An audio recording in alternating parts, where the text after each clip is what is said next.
Bienvenidos a todos a este encuentro sobre América Latina. Pues, mi idioma es el español, entonces no es el italiano, pero voy a tratar de hablar italiano. Lo siento si no hablo un buen italiano. Es una ventaja porque no voy a hablar mucho. Normalmente me dicen que hablo demasiado. En este caso no va a ser posible porque no es mi idioma de origen. Pues este encuentro está dedicado a la misericordia. El título es Misericordia, experiencia del perdón, reconstruir un mundo nuevo.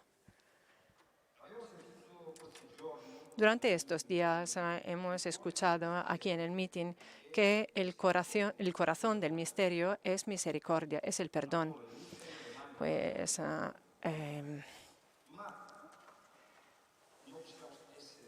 pero no queremos ser banales. El título, la primera palabra del título de este encuentro es misericordia. Es una palabra imposible, totalmente imposible. Perdón, misericordia, literalmente son imposibles estas palabras. Sobre todo, pues si hablamos de asuntos espirituales, pero sobre todo si hablamos de la historia. Pues solamente un acontecimiento, algo improviso, nos permite vivir y hacer experiencia de esta palabra imposible, o sea, misericordia. Y ya que es una palabra imposible, es necesario hacer experiencia de esta palabra. Ayer se dijo, no es la naturaleza que nos salva, es algo que acontece, es alguien que nos llama. A ver si esta mañana podemos vivir la experiencia de esta palabra escuchando a nuestros huéspedes. Vamos a ver qué pasa esta mañana.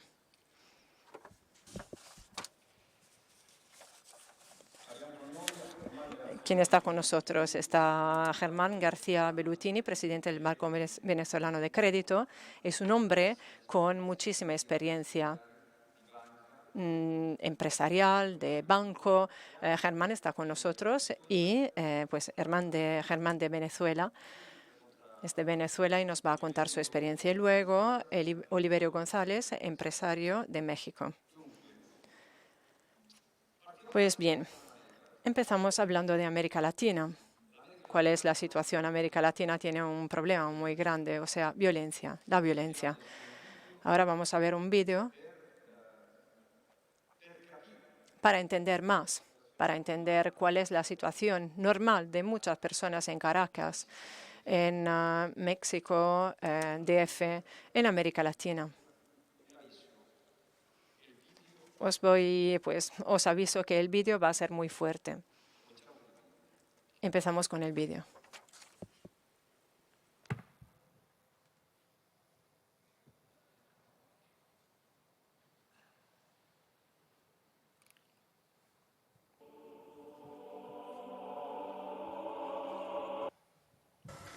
En los inicios del tercer milenio, América Latina es la casa común de 617 millones de habitantes, el 9% de la población mundial, hermanado por una historia común, por una lengua común y por una fe común. Un sitio de extraordinaria belleza, repleto de recursos naturales de todo tipo, en el que habita un pueblo alegre y festivo que detenta el mayor índice neto de natalidad del lobo, ya que si bien en la África subsahariana se registran más nacimientos, también la mortalidad es superior. Pero al mismo tiempo es la región más violenta de la Tierra, donde se cometen el 30% de los homicidios de todo el mundo, 29 de cada 100.000 habitantes, mientras que en Europa la tasa de asesinatos es de 2 cada 100.000, más de 1 millón de asesinados en los últimos 10 años. 40 de las 50 ciudades más peligrosas del mundo son latinoamericanas. San Pedro Sula en Honduras, Caracas en Venezuela y Acapulco, en México, ocuparon en 2014 el triste podio del tope de homicidios con tasas que superan ampliamente la media latinoamericana.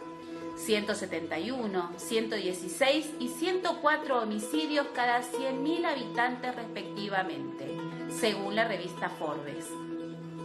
Otros países del continente, en cambio, registran tasas mucho más bajas, cercanas a la europea. Es el caso de Chile, 4 cada 100.000, Cuba, 5 cada 100.000 y Argentina, 6 cada 100.000. El 78% de los asesinatos se cometen con armas de fuego y en el caso de Venezuela es el 90%. La seguridad personal se ve amenazada, además, por la práctica sistemática del secuestro extorsivo. Colombia fue hasta la última década del siglo XX la reina de los secuestros, 8 por día. Hoy redujo la estadística a solo 1 diario, pero México y Venezuela se encargan de mantener alta la tasa de secuestros latinoamericanos. Y de hecho el 85% de este tipo de delito a nivel mundial se comete en Latinoamérica.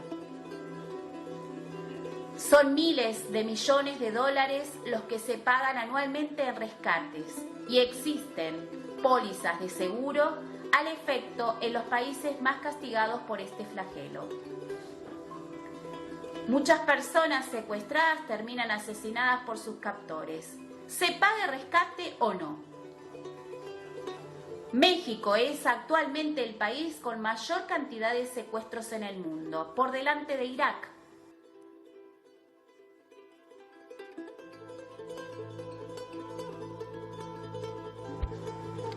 Además, en muchos países de América Latina está de moda una nueva forma de privación ilegítima de la libertad, el llamado secuestro exprés, por el que la víctima es retenida en cautiverio solo unas pocas horas, siendo liberadas una vez que las familias pagan un rescate, la mayor de las veces sin intervención de la policía. En Argentina hay un secuestro exprés cada 14 horas. Incluso muchos secuestros son virtuales. A ver, hijo, decime, ¿qué pasa? Mamá, escúchame por favor, mamá. Sí, mi amor, a ver, decime, ¿qué pasa? ¿Qué necesita? ¿Qué te pasó?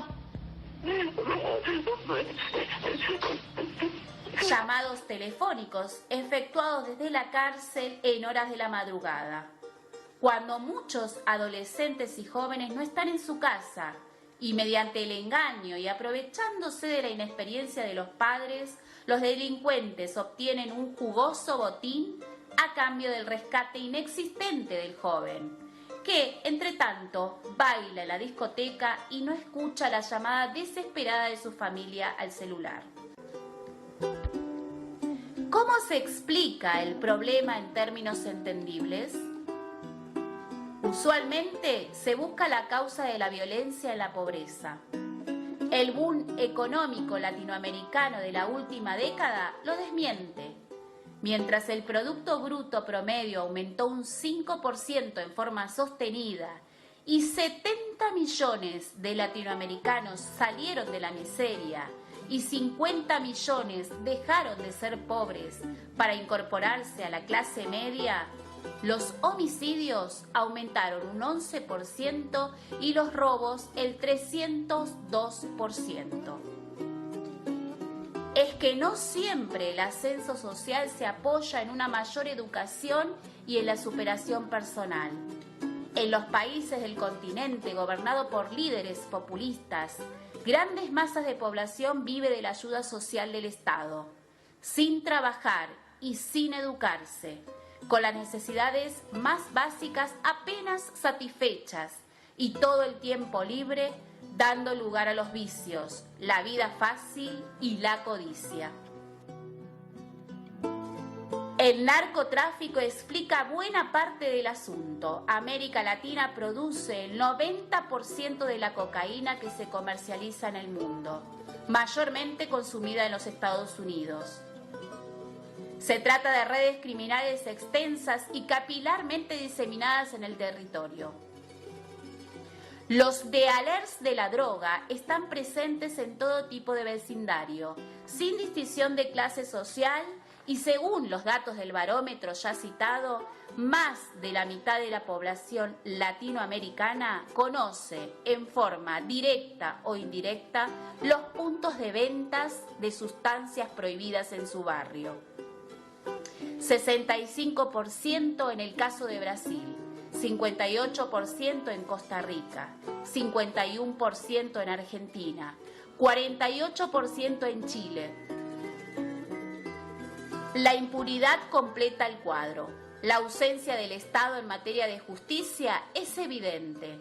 Menos del 10% de los homicidios que se cometen en el continente son resueltos. Las condenas efectivas apenas llegan al 6% de los asesinatos denunciados. En el caso de los secuestros extorsivos, el 60% de los casos no se denuncia. La desconfianza de la sociedad en el sistema de justicia tiene su causa en la ineficacia de este. Muchos prefieren la justicia por mano propia, provocando las venganzas y los linchamientos. En Venezuela, el país más militarizado de América Latina, solo el 19% de los ciudadanos adultos se siente seguro y el 74% desconfía de la policía, según la consultora Gallup Internacional. Ante este panorama dramático, por momentos trágico, la pregunta es, ¿cómo se hace para vivir en América Latina? Dunque, prima di tentare di rispondere questa domanda.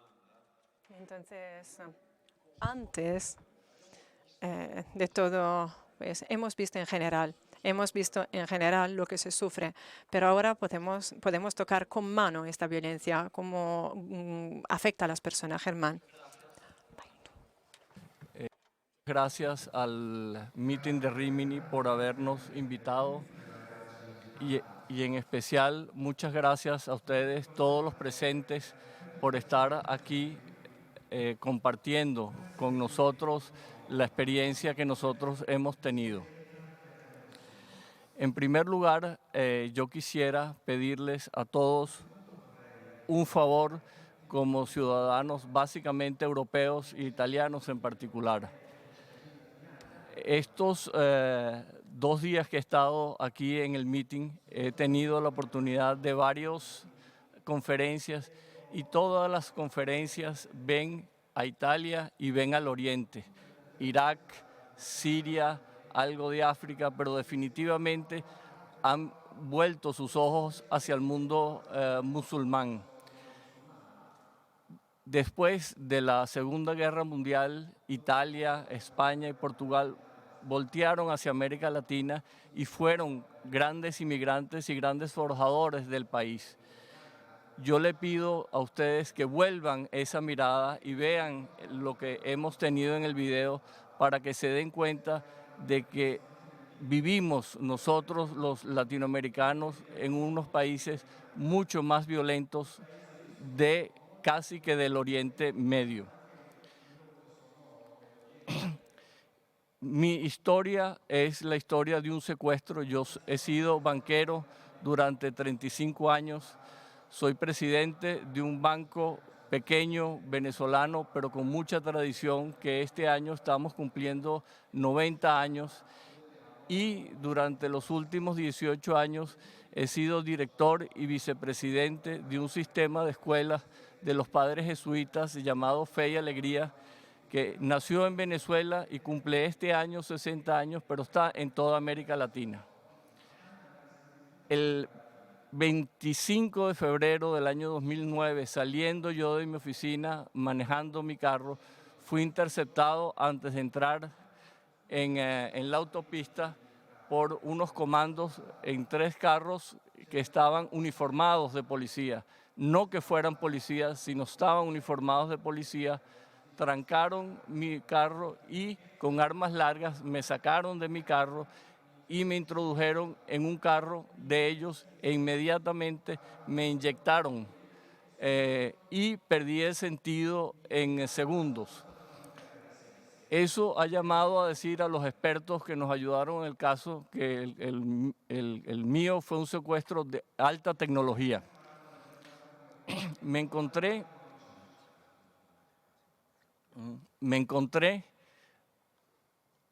a las 3, 4 horas, calculo yo, en un salón totalmente cerrado, sin ventanas y del tamaño que si yo abría los brazos de esta manera tocaba las 2 paredes, con levantar el brazo tocaba el techo y el largo eran 2 o 3 pasos.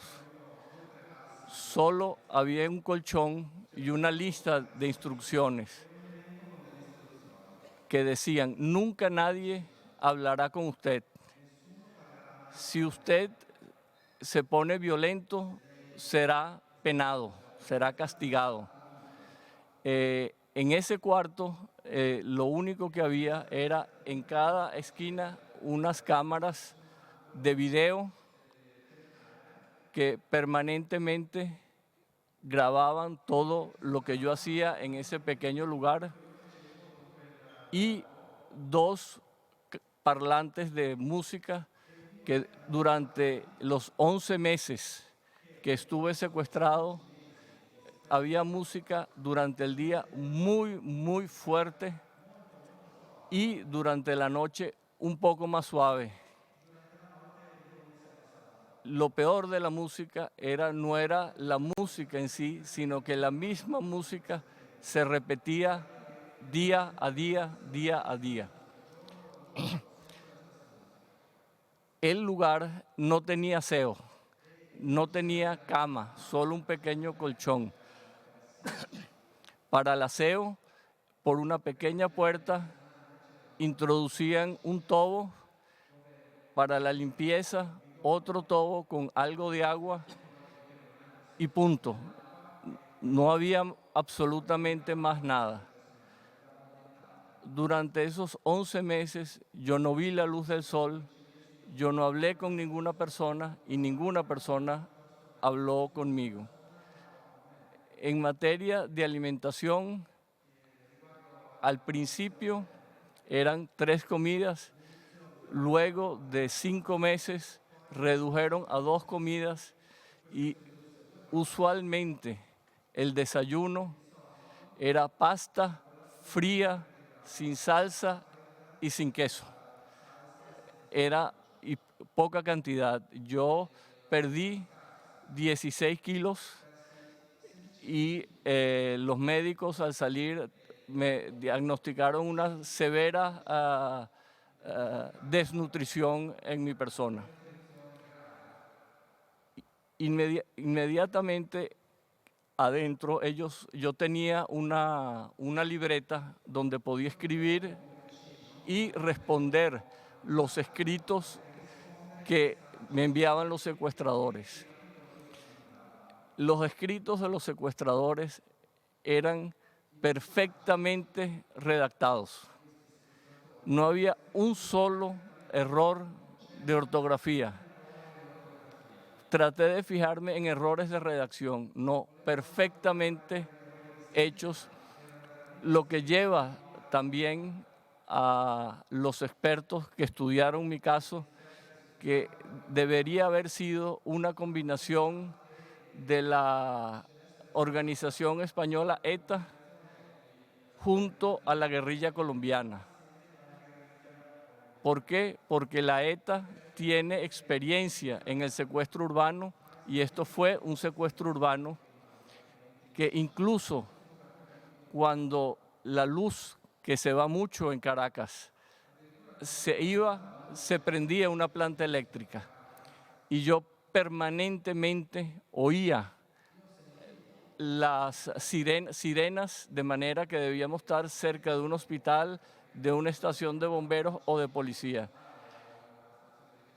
Y la unión con la guerrilla colombiana es probablemente porque es los que tienen la capacidad de negociar en Venezuela y buscar los pagos. Toda la negociación en Venezuela fue hecha a través de Internet. Los expertos que contrataron mi familia, venezolanos o extranjeros, nunca pudieron encontrar el IP.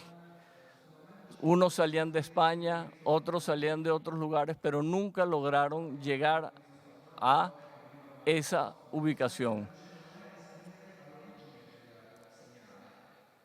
Al mes, yo, como dicen en ese papel, yo pedí la Biblia y los secuestradores accedieron a la Biblia.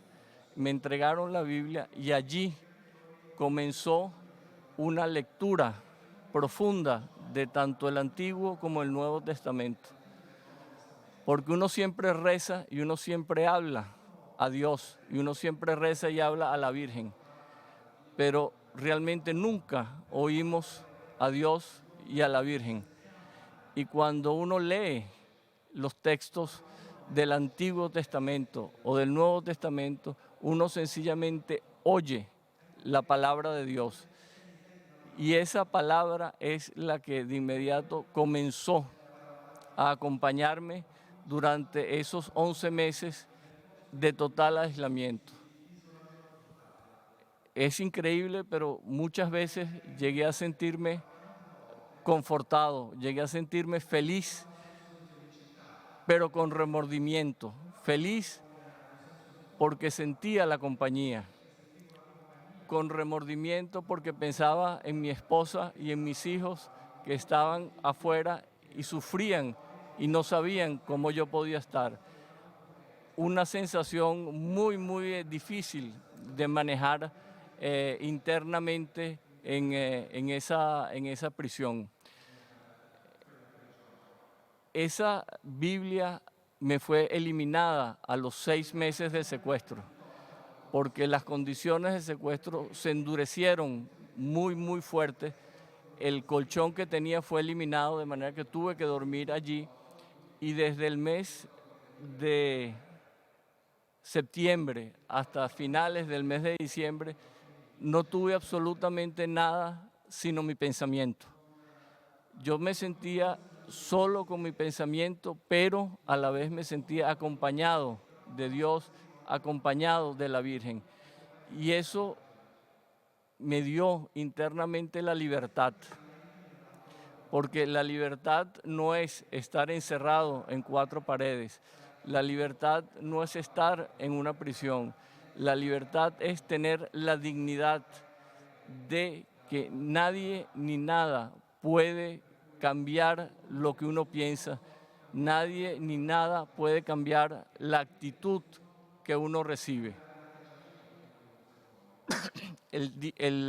A los 11 meses mi familia logró negociar y muy, muy raramente yo fui liberado en un parque en Caracas. Todos pensaban que me iban a dejar tirado en una autopista, inclusive gente experta en la materia, nuestros abogados, decían los secuestradores lo dejarán en algún lugar. Yo tenía mucho miedo por 2 cosas. Primero, veo poco y si me quito los lentes absolutamente veo nada y pensaba, me dejan de noche en una autopista, ¿a dónde voy? Y el segundo sentimiento es, ¿quién me encuentra puede volver a secuestrarme o venderme a terceros secuestradores? Pero no ocurrió así, sino más bien ellos me dejaron en un parque en Caracas, un parque muy, muy conocido cerca de la casa donde yo vivo, con dinero suficiente para agarrar un taxi y regresar a casa.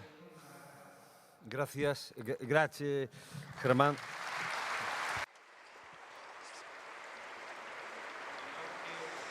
Gracias, Germán. Pues me parece que esta experiencia que Germán nos ha contado es un buen ejemplo, una buena ilustración de que el poder puede cancelar la relación entre el hombre y Dios.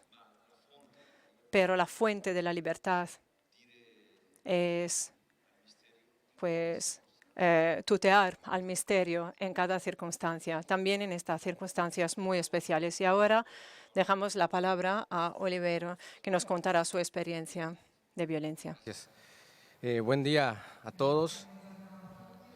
Agradezco la invitación que me han hecho los organizadores del meeting, sobre todo porque para preparar mi intervención de hoy, que habla de mi experiencia personal de fe, a partir de un hecho dramático, que fue el secuestro y muerte de mi padre. Me he tenido que reunir con mi madre y con mi hermana un par de ocasiones, y en los diálogos he reconocido de nuevo que la misericordia de Dios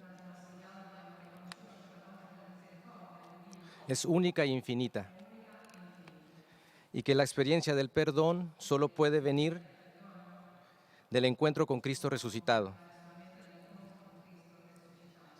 Aunque también se han vuelto a abrir heridas profundas del corazón, pero el dolor es la sabiduría del corazón. En el año 98, mi padre, un empresario constructor de origen humilde, que con sacrificio y esfuerzo había logrado un patrimonio digno para nuestra familia, fue secuestrado, torturado y asesinado por su chofer de confianza y otra persona más. El móvil fue robo. Estas personas planearon muy bien el secuestro, fueron a nuestra casa por la mañana, cuando no estaba mi padre y mi madre, y a la servidumbre le pidieron la camioneta de mi madre. La servidumbre, como conocía al chofer, porque era de confianza, le dio la camioneta. Fueron por mi padre, le hicieron creer que tenían bajo resguardo a mi madre y a sus hijos. Lo llevaron a retirar dinero de todos los bancos. Al final lo llevan lejos de la ciudad donde vivíamos nosotros. Lo apuñalan varias veces en el cuello y lo dan por muerto y escapan. Mi padre logra salir malherido a la carretera, donde es auxiliado por una persona y logra decirle a esta persona quién lo había lastimado. Este hecho dramático sin duda marcó mi vida y la de mi familia. En aquella época yo era un estudiante universitario de 23 años, pertenecía a una banda de rock y pasaba por un momento muy difícil de adicción a la droga y al alcohol. Mi hermana era una estudiante de la preparatoria, liceo, y mi madre había conocido la experiencia del movimiento de Comunión y Liberación 3 años antes. El modo de vivir la pertenencia de mi madre a este lugar humano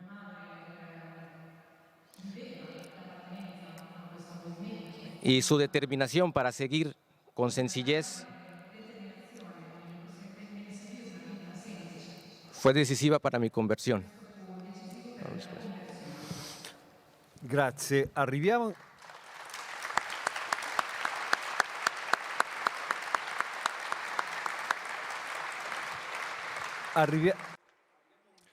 Muy bien, ahora llegamos a un momento dramático.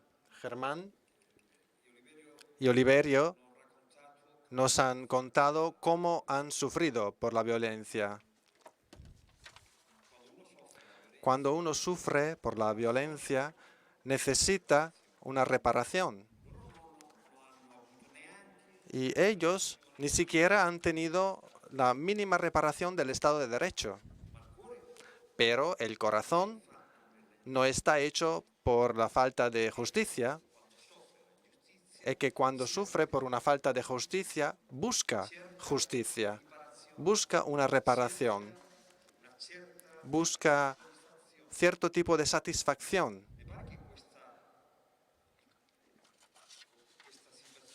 Me parece que esta situación, en cierto sentido, puede explicar la espiral de la violencia. O sea, yo he sufrido por una injusticia y ahora tengo derecho a la justicia y si no la encuentro, pues la cojo con mis manos.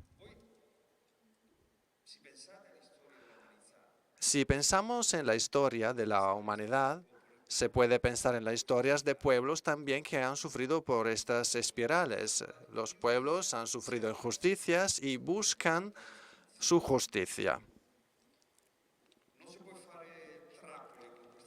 No se pueden hacer trampas con esta situación. El corazón nos contenta con algo más. El corazón necesita justicia. El corazón tiene una energía fantástica. Nunca para. No se para. Entonces, vosotros que habéis sufrido injusticia, violencia y que ni siquiera habéis tenido una reparación del Estado de Derecho, ¿qué es lo que habéis encontrado como satisfacción, como respuesta a este deseo muy fuerte que tenéis en el corazón? Bueno, mi padre a la semana murió y en la misa de los 9 días de su muerte, mi madre me presentó a los amigos del Movimiento de Comunión y Liberación. Y a partir de ahí fue el comienzo para mí de un camino muy humano. Estas personas extrañas para mí al inicio eran como todos, pero diversos, ya que a pesar de mi olvido, de mi traición y pecado, pues muchas veces recaía en mi adicción y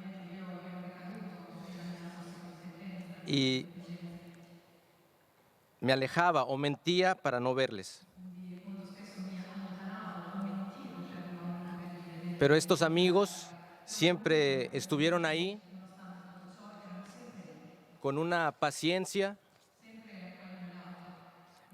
con una alegría particular, nunca para darme lecciones de vida o un sermón moralista, como muchos pretendían por mi condición. Estaban ahí con una mirada llena de afecto a mi persona,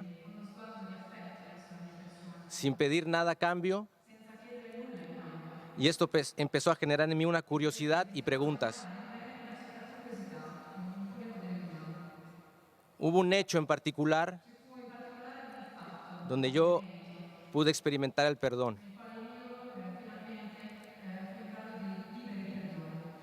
Mi madre no sabía que yo era adicto a la droga.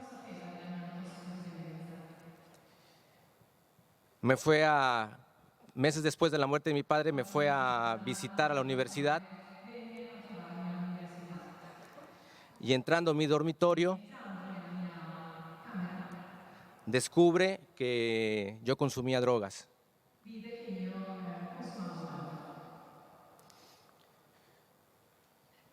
Yo recuerdo el rostro de mi madre llorando. Me dijo: hijo, yo acabo de sufrir la muerte de tu padre. Me ha generado un gran dolor. Ahora te veo a ti así. y me parte el corazón.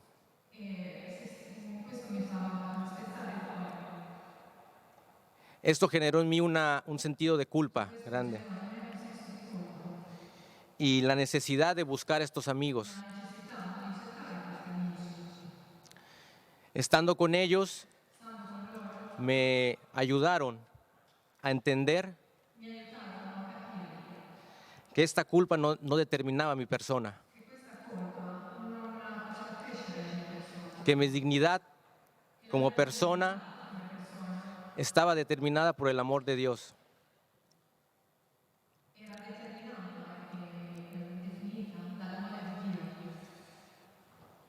Cuando yo acogí este perdón a mi persona, pude darme cuenta que el asesino de mi padre también tenía esta condición humana, pero que él no había encontrado lo que yo había encontrado con estos amigos. Y a partir de ese momento, yo he empezado a pedir por esta persona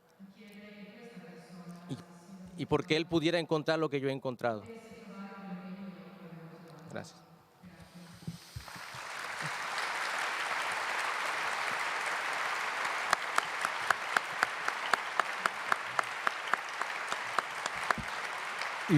Germán.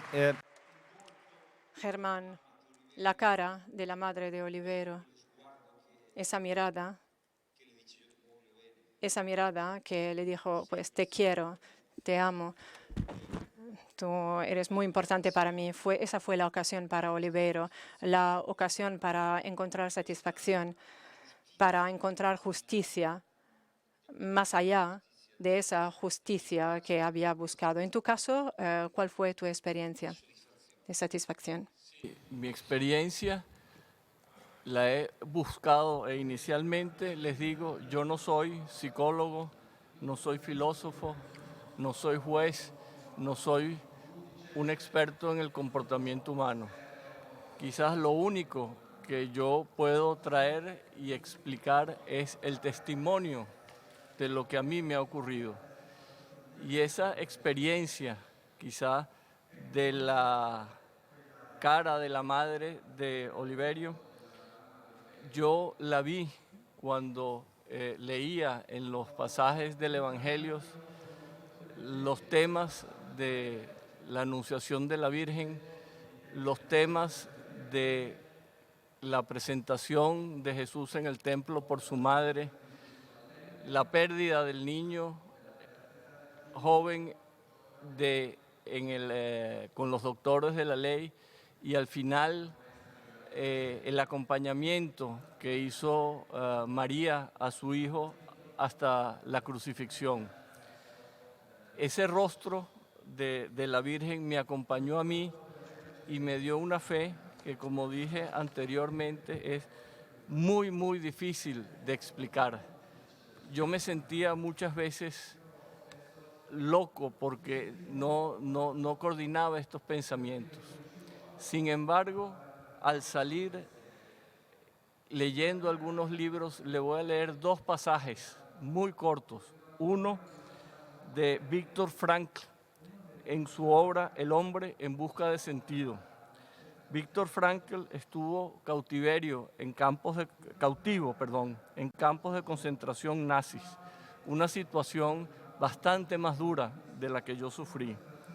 Y dice así: cuando los prisioneros sentían inquietudes religiosas, estas eran las más sinceras que cabe imaginar. Y muy a menudo el recién llegado quedaba sorprendido y admirado por la profundidad y la fuerza de las creencias religiosas. Esta intensificación de la vida interior ayudaba al prisionero a refugiarse contra el vacío y la desolación. También el padre Arrupe, general de las orden de los jesuitas el siglo pasado, estuvo en un encierro solitario en un invierno en Japón. Dice así: Fueron muchas las cosas que aprendí en esos días. La ciencia del silencio, de la soledad, de la pobreza severa y austera, del diálogo interior con el huésped de mi alma. Creo que fue el mes más instructivo de mi vida. Pues bien, si yo me siento loco, creo que estoy en buena compañía y creo que son muchas las personas que han pasado esto, inclusive personas humildes, que en medio del dolor, en medio del drama que ustedes vieron en el video, abren sus corazones, y cuando uno, a través de este sistema de escuelas al que yo voy, habla con las madres de los niños en condiciones precarias, donde madres le han matado sus hijos, las han herido a ellas, tienen un gran corazón, rezan permanentemente el rosario, uno se le crea, como decía ayer uno de los escritores, una gran obligación y una gran responsabilidad para con los demás. Y es muy importante que ese perdón se inicie en mí cuando entiendo y leo un pasaje del Evangelio que me cambia la pregunta que yo me hacía. Y la pregunta que yo me hacía era: ¿por qué mi familia, mi esposa y mis hijos están sufriendo? ¿Por qué yo estoy sufriendo? ¿Por qué no le ocurrió, por ejemplo, a alguno de ustedes? Me cambio la pregunta a ¿para qué a mi familia le está ocurriendo eso? ¿Para qué a mí me está ocurriendo eso? Y la respuesta me la dio, por eso uno oye a Jesús leyéndolo, un pasaje del Evangelio de Juan que dice así: sus discípulos le preguntaron: Maestro, ¿por qué nació ciego este hombre? ¿Por el pecado de sus padres o por su propio pecado? Jesús le contestó: ni por su propio pecado ni el de sus padres. Fue más bien para que en él se demuestre lo que Dios puede hacer. De manera que me he encontrado que preguntarme por qué busca una explicación que nunca vamos a encontrar y es del pasado. Y preguntarme para qué es contestarme una respuesta hacia el futuro, a buscar un sentido. ¿Para qué me ocurrió a mí el secuestro? Dije, en primer lugar, para darle ejemplo a las personas que me estaban viendo en las cámaras de video, para ayudar y trabajar más por la gente de Fe y Alegría y por los empleados de nuestra institución, porque yo al salir a las 2 semanas ya estaba trabajando. Y la experiencia del perdón se comenzó a presentar en primer lugar el día anterior al secuestro, cuando un secuestrador totalmente encapuchado y me tenía a mí contra la pared, me pasa un papel el día antes de salir y me dice: no venganzas, no nos busque, olvídese de nosotros. Yo le pido, regréseme la Biblia que usted tiene. Él me la da y la abro en el pasaje de San Lucas que habla del perdón de los enemigos, de no devolver el mal, sino con bien. Cuando el secuestrador lee el pasaje, me da la mano por la espalda y me da un abrazo. Ese hombre había cambiado y él, yo estoy seguro, nunca más lo he visto. Hay un perdón en él. Y la segunda oportunidad me ocurrió hace 3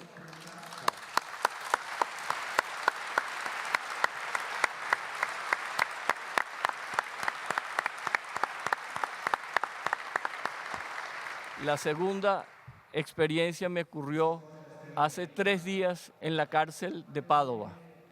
Siempre me habían preguntado: ¿usted perdona a sus secuestradores? Y yo siempre he contestado: sí, yo los perdono y siento que los perdono. Pero nunca he tenido a un secuestrador enfrente de mí. El sábado, con el amigo Nicola de la cooperativa de Yoto fuimos a la cárcel y conversé con 50 presos de la cárcel de Padua que están haciendo trabajo. Uno de ellos, Domenico, había secuestrado a un director de banca y 2 personas más, de las cuales una había muerto en el secuestro y está pagando condena. Domenico se paró y me preguntó si yo perdonaba y qué exigiría yo de un secuestrador para perdonarlo. Y eso es un paso adicional a enfrentarme con mis secuestradores. Domenico no fue mi secuestrador, pero secuestró a un colega mío y le dije, para solicitar un perdón solo tienes que solicitarlo de corazón, y la verdad es que yo siento y me siento muy bien aquí y creo que lo he perdonado.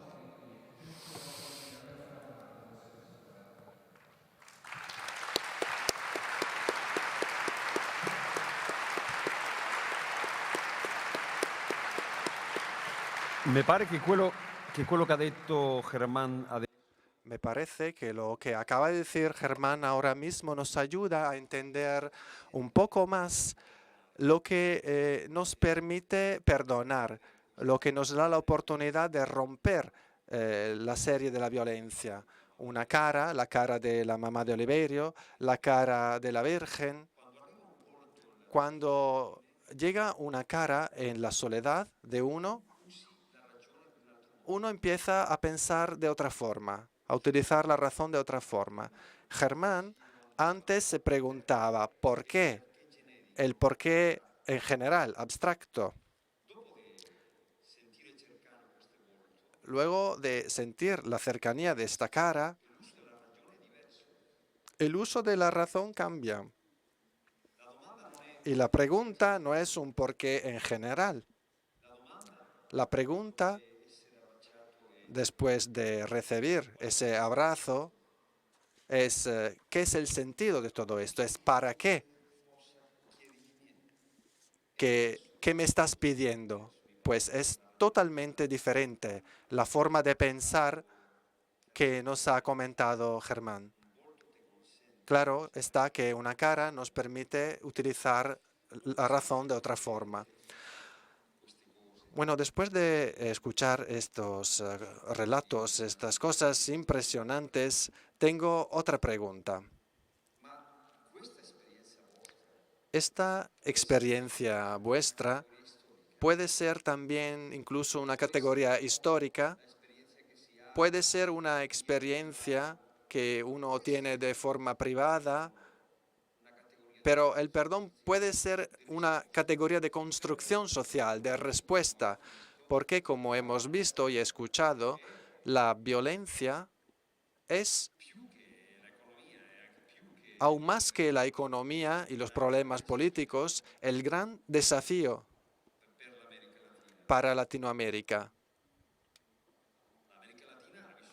Latinoamérica necesita un Estado fuerte, o sea, una sociedad fuerte, porque no es el estatalismo, ni siquiera el mercado que permite de tener un Estado de Derecho fuerte. Hace falta más sociedad para tener más Estado. Pero vosotros, ¿creéis que vuestra experiencia pueda ser, o bueno, es de hecho un factor de construcción social? ¿Poner en el centro de la sociedad algo diferente? ¿Qué crees, Germán? Yo creo que sí.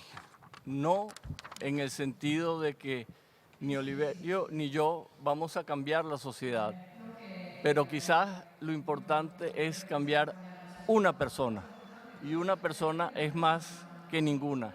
El trabajo es individual y es un trabajo de corazón.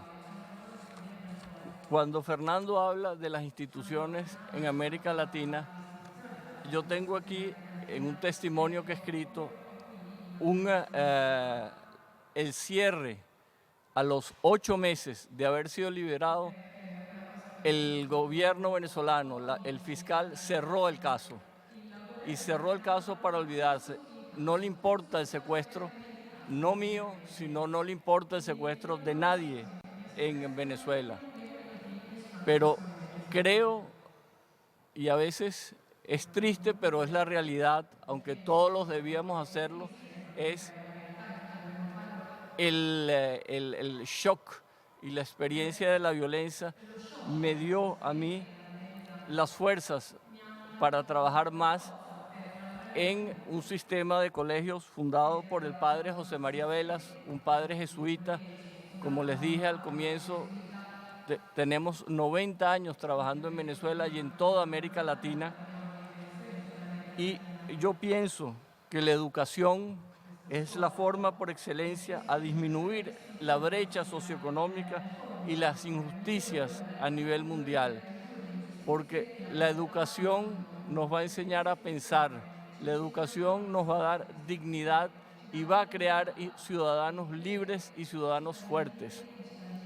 Y una educación para los pobres no significa una pobre educación, tiene que ser una educación de alta calidad. Fe y Alegría trabaja en Italia y trabaja con refugiados en Italia desde hace muchos años, de manera que eso es algo que Venezuela ha traído a Italia. Por eso yo les pido de nuevo a ustedes que piensen y vean y tengan una mirada hacia nuestros países de América Latina, Venezuela, México, Argentina, y le exijan de alguna manera a sus líderes, a sus gobernantes, que no se olviden de América Latina. No van a resolver nuestros problemas. Nosotros tenemos que resolver nuestros problemas. Pero en un mundo global donde todos estamos conectados, no nos olvidemos no pensemos que solo existe Europa, no pensemos ahora que tenemos el problema en Siria, en Irak. Recuerden ese pasado, mediados del siglo pasado, donde Italia estaba muy presente en Venezuela, como España, como Portugal. Regresen esa mirada hacia nuestros países porque nosotros necesitamos esa compañía. El trabajo que nosotros debemos hacer en Venezuela es un trabajo poco a poco enseñándole a la juventud pobre y rica, enseñándole a nuestros empleados. Nosotros en nuestra institución hemos traído el colegio de nuevo a la institución y hemos pedido que profesores y maestros de Fe y Alegría den a nuestros empleados clases de ciudadanía, clases de ser persona, clases de responsabilidad. Porque igual que dijeron ayer, no exijamos tantos derechos, tengamos la responsabilidad de trabajar por los demás, de amar y servir a los demás.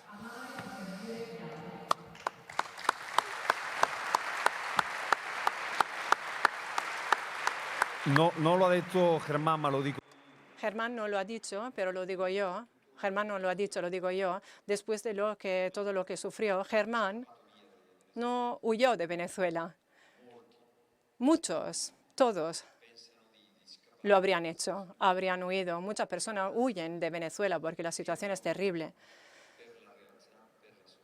Pero no es amor, así no es amor por la sociedad. Y en cambio, su experiencia, Germán decidió quedarse en Venezuela. Esto es amor. En Venezuela no tienen nada en los supermercados, por ejemplo. Olivier, ¿cuál es tu experiencia de perdón y cómo puede ser una experiencia de, social? Después de esta experiencia de perdón, vencido por el atractivo de esta compañía humana, decidí seguirles y ahí he encontrado un gran amigo, don Luis Giussani. No dejo de asombrarme y conmoverme cómo siguiendo el método educativo de Giussani ha sido posible reconstruir mi historia y la de mi familia. Mi madre, en los diálogos que tuvimos,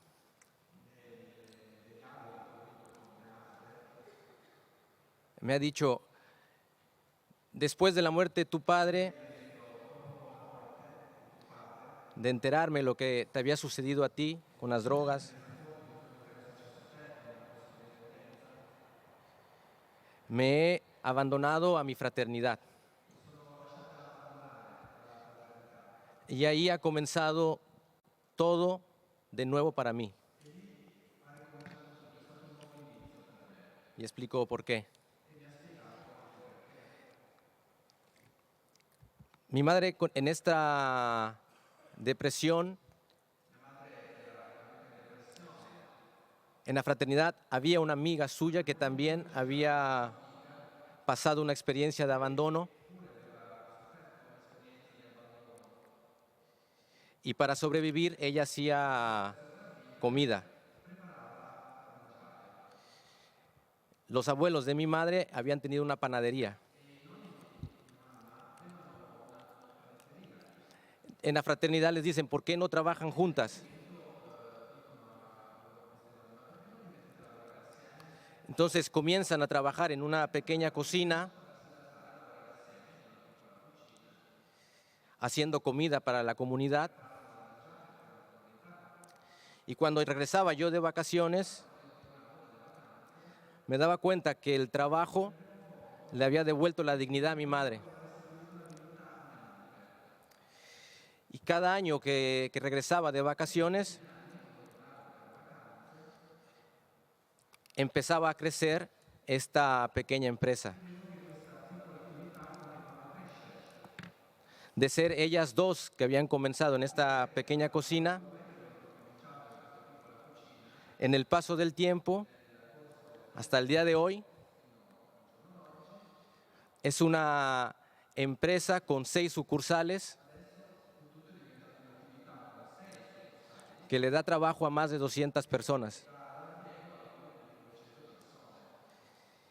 Hubo 2 hechos que me ayudaron a entender el tipo de trabajo que hacía mi madre. En una ocasión me llama para ir a pagar el diezmo. Diezmo a la iglesia, ¿no? Y cuando me enseña la cantidad de dinero que era, yo le dije, esto no es justo. Es mucho dinero. Y me dice, tú ahora no entiendes, hijo. Pero todo lo que tenemos se lo debemos a la iglesia.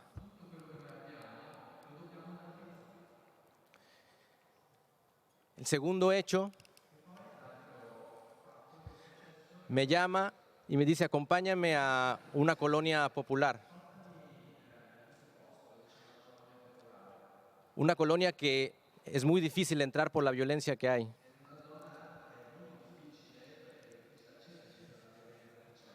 La llevo a este lugar. Íbamos a visitar a una trabajadora de ella que no se había presentado en una semana al trabajo. En este lugar todas las casas eran de lámina. La de esta mujer era la única que tenía una construcción diferente, gracias al trabajo de la pastelería. Esta mujer estaba llorando. Le ha dicho a mi madre que su esposo ha sentido una gran envidia y se llevó a sus hijos. Mi madre la abrazó, le dijo que no se preocupara, vamos a recuperar a tus hijos y regresa al trabajo. Regresando en la camioneta me dice, hijo, Por esto me gusta mi trabajo, porque me permite devolverle a Dios esta caricia, esta misericordia que yo he recibido. Cuando la pastelería empieza a ser un fenómeno,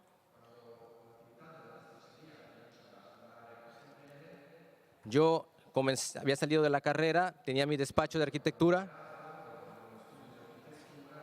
me llama y me dice: esta empresa se ha formado para que la misericordia de Dios se haga visible y podamos servirle. Por lo tanto, te propongo que trabajes con tu hermana en la empresa. Yo me resistí un poco, pero en este lugar nos han educado a ser realistas. Y la realidad decía que era cierto, la propuesta de mi madre. Y ahora diseño pasteles.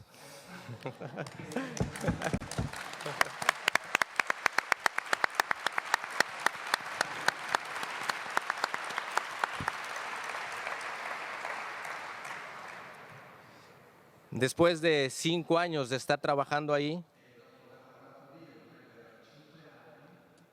mi vida se ha cumplido de un modo que yo no imaginaba. He podido conocer a mi esposa, tengo 3 hijos, espero el cuarto.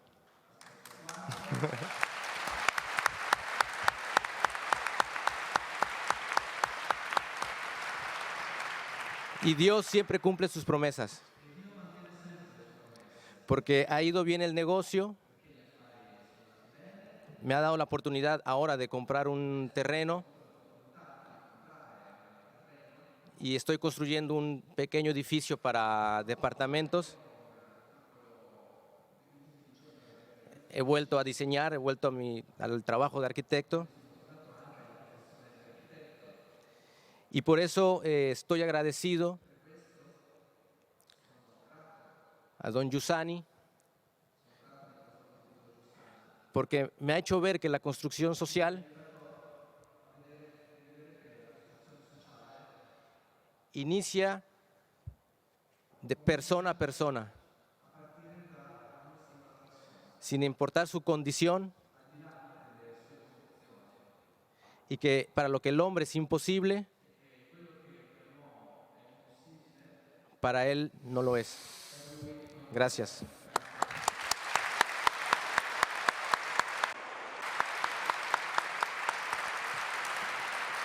La historia de Abramo. La historia de Abramo vuelve, se repite, sí, se repite. Una cara que te tutea, que te mira, que te tutela, la cara del misterio. Y tú te permite amar la realidad y construir de una forma diferente. Pues me parece que escuchando a nuestros huéspedes, hemos escuchado el método de Abramo en práctica.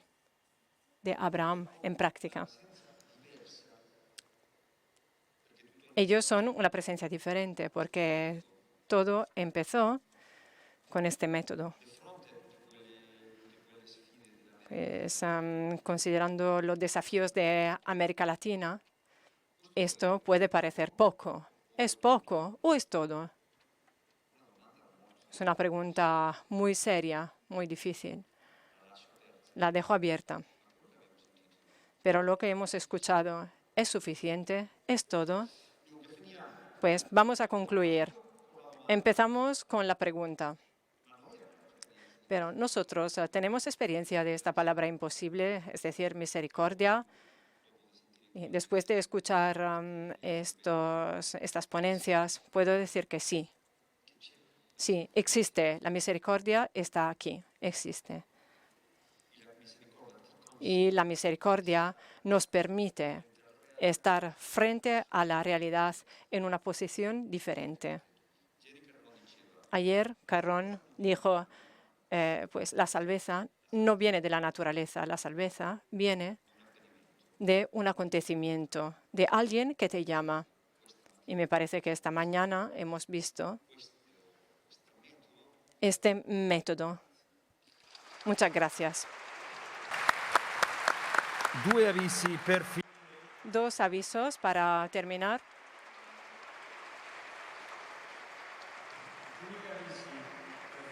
Un par de cosas para terminar. Fundraising sigue la campaña recogida de fondos para la construcción del meeting. Un meeting que desde hace 30 años es testimonio de un encuentro entre pueblos y amistad. Con vuestra donación podéis entrar a formar parte de la comunidad del meeting. La madre de Oliverio probablemente ya forma parte de la comunidad del meeting.